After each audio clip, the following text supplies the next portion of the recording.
All right, welcome to the evening service at Bible Church of Lakeshore. Good to have each one of you that are here live, and if anyone is joining us online, it's good to have you as well. And of course, if you've been here the last couple Sundays, you know we've switched up our order. We're going to conclude with most important in you each day, and staying focused on you, and producing what you want us to produce, being the light you want us to be, and finding that peace, that joy, that love, that patience and strength for each and every day.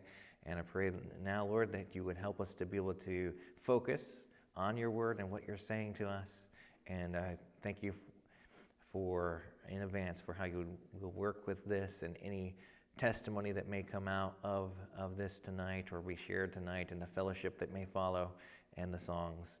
We thank you for it all and pray more brittle, and the new one not so much, so that there's not the same amount of flexibility when they're stitched together. I don't know too much about that from firsthand. I know some of you do, but there's a picture that Christ is giving here, and it's to answer this question about fasting. That the Pharisees were asking, why do his disciples not fast? And he's pointing out that things are different right now. For the time during which Jesus is on earth, there's a change. And there's going to be another change after he leaves. And yes, they had fasted in the past. That had been an important part of their devotion to God. But right now, while Jesus was on earth with his disciples, there really wasn't that need to fast.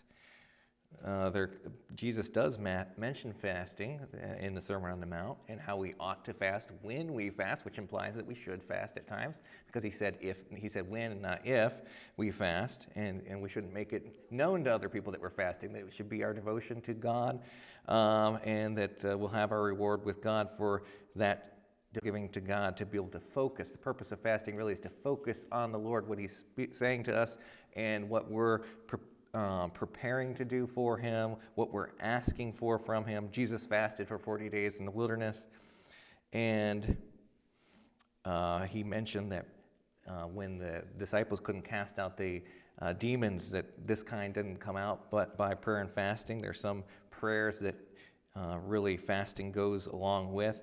But here there wasn't a need for the fasting, not a ritual fasting like what the Pharisees were doing. And part of the problem with the Pharisees, they do that fasting to receive the glory and respect of people. And when that's never the intention, that's never should be the motive for fasting. And he's also pointing out here to the Pharisees that there's going to be some things with his ministry that, of course, they're going to have an aversion to, because they're stuck in the old way of doing things, including fasting, and they're not opening to, okay, this is the Son of God, this is the Messiah. Let's listen to what he has to say. Let's focus on his words and his way, rather than the way we've always done things. And Christ is about to make a change, whereas he's in the past held up the light to the world through the nation of Israel. He's going to about to establish a church, and the gospel is going to go not just to the Jews but to the Gentiles as well. And the church would be the light of the world and salt of the earth, rather than the focus being on Israel during that church age.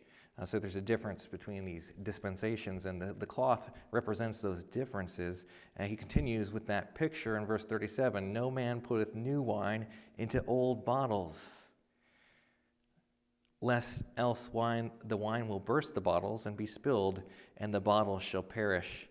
Okay, again, often goat skins to preserve the wine at that time in history. And so if they needed to patch an old wineskin, that really wouldn't work. You wouldn't,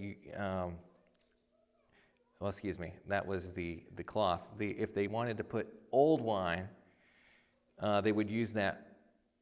They would preserve it in the wineskin that it was originally put in. They wouldn't pour old wine into a new animal skin, and they wouldn't put new wine into an old animal skin. They wouldn't do that. Wouldn't empty the old wine out and put new wine into that same skin. They would use a new wine skin, a new animal skin for the new wine. and they'd keep the old wine in the old wineskin. Present here in the New Testament to what the church is going to do, and there's a tendency there to want to go back in the garment, and now there's a contrast between the foundation of the rock and the foundation of the sand. Let's look at starting at verse 46 here in Luke 6. And why call ye me Lord, Lord, and do not the things which I say? Whosoever cometh to me and heareth my sayings and doeth them, I will show you to whom he is like. He is like a man which built a house and digged deep and laid the foundation on a rock. And when the flood arose and the stream beat vehemently upon that house and could not shake it, for it was founded upon a rock. And he that heareth and doeth not is like a man that without a foundation built a house upon the earth, and against which the stream did beat vehemently, and immediately it fell, and the ruin of that house was great.